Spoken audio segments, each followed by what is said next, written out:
Well, I had just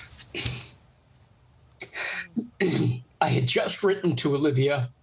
I guess it was about a week or so ago, because I happened to be working with Christopher Lithgow, who I think you folks might be familiar with, his father Nigel, and I just closed in a production of The Wizard of Oz in which I was playing the wizard, and Chris was always able to bring me up to speed as to how Olivia was doing.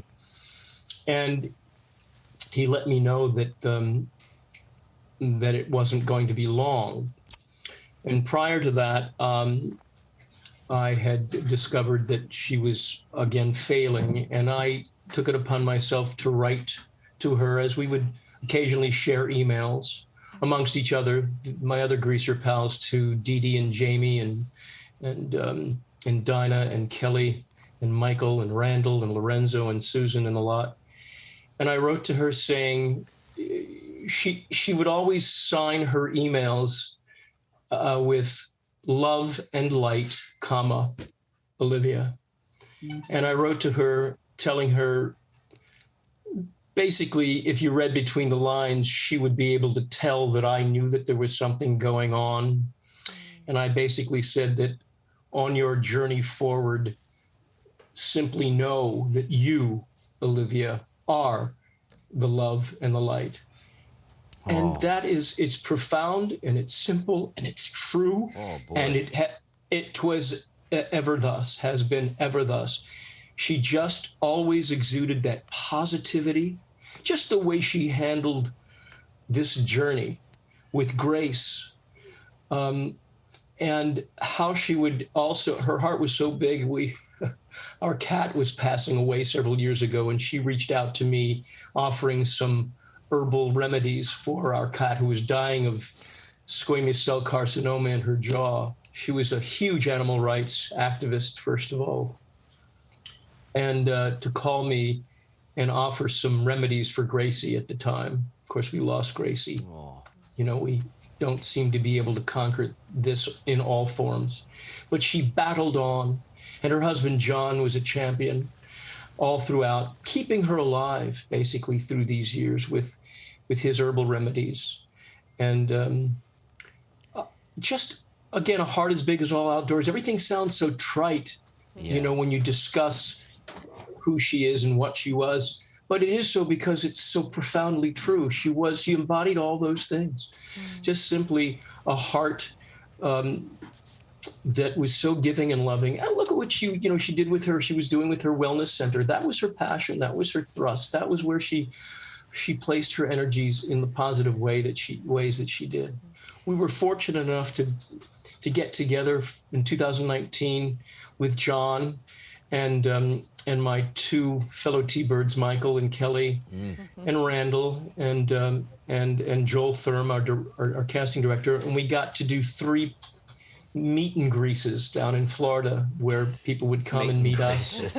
A meet and grease. They'd come, and about 200 people would come before the event, and they would meet us and have pictures taken, and then they'd go out into the audience of like 6,000 people in these huge venues in Tampa and West Palm Beach and Jacksonville, Florida. And they'd show the Grease sing-along, prior to which we would introduce the song, and we'd raise the roof when Randall would introduce us.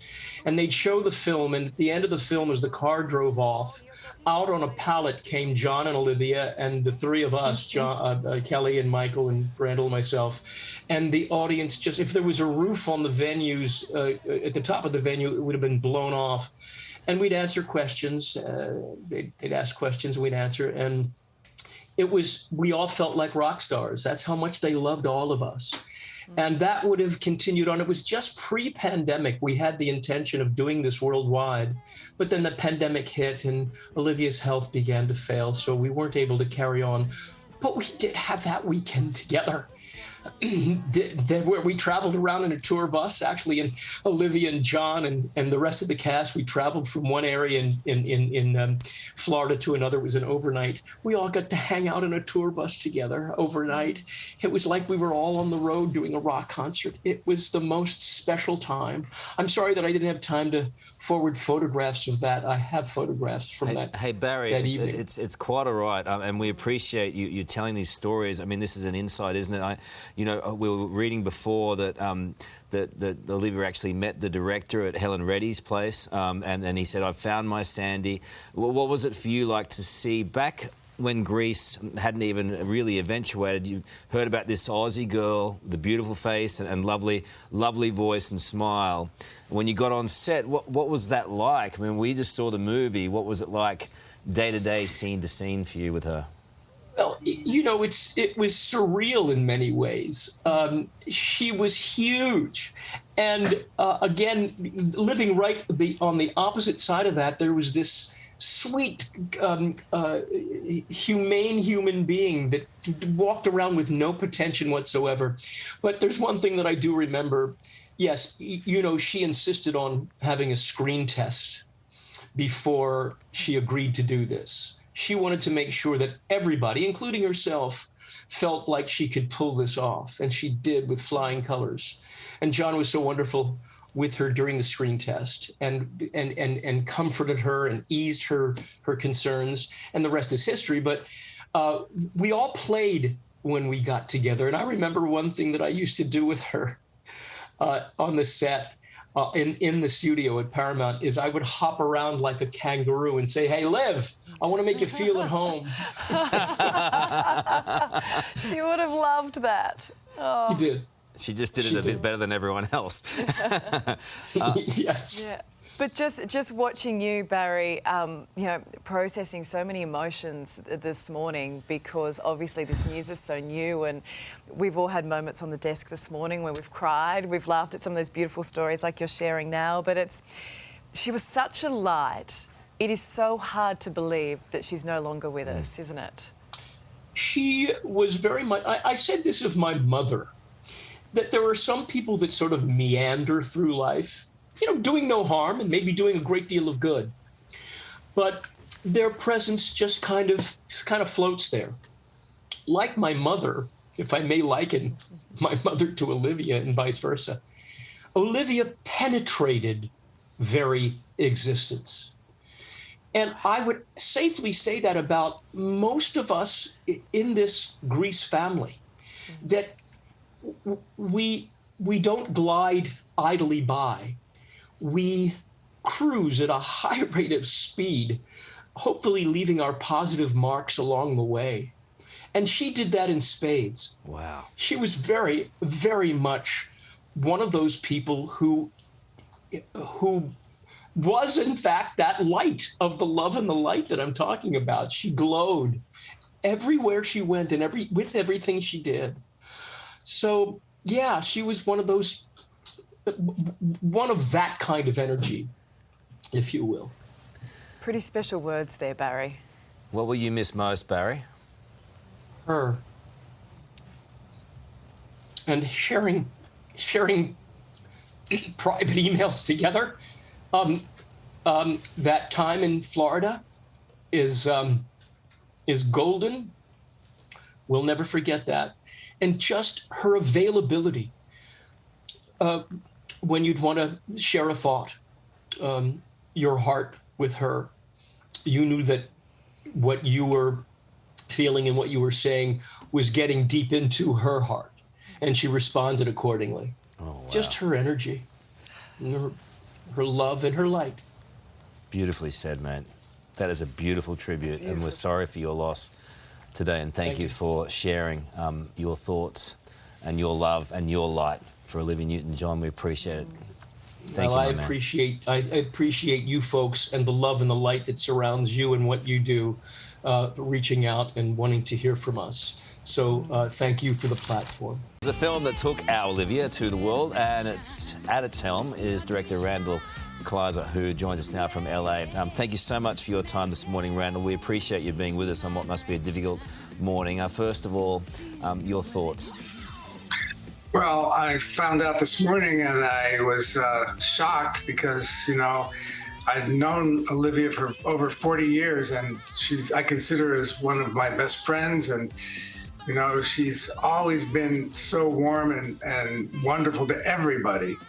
And I always tell everyone that talks about her that she comes across exactly the way she is on film. I mean, that's the way she was.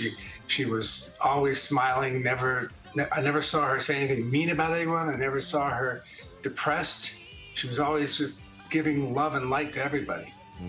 And I think that they've been the overwhelming memories of everyone we've spoken to this morning, talking about her compassion, her kindness, how genuine she was. But to have worked with her back on this most iconic film and iconic role, what are some of your favourite memories of that time?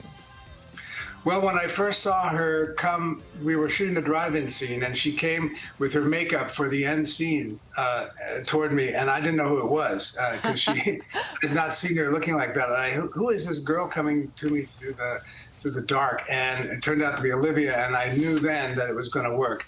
Because up until then, I'd only seen her as this really conservative girl, and so I didn't know if she was going to be able to make it into that other character, but she sure showed us that she could. We were reminded earlier in the program today too that it wasn't an automatic, was it, that she would do it, and that she was at that great Australian singer Helen Reddy's place when it was first drawn to someone's attention that she might be the best person for it, and she still needed a bit of convincing, right? Were you convinced straight away? Well, I knew she could do the conservative character. I wasn't sure about the other one, but she surprised us all. I think John had total faith in her, and I was just a little concerned that it might not work at the end, but it did. It really did. And the other thing about Olivia is that she was so kind to me too, because I did a very low budget movie called It's My Party, and Olivia came and worked for like scale. She didn't ask for any money, just to help me and be in my personal film, It's My Party. Wow. That says a lot about her, I think. And we're just looking at the vision there of her and John Travolta. I mean, that was an incredibly strong, close relationship right until the very end. He's someone who'll be hurting too this morning. That's true.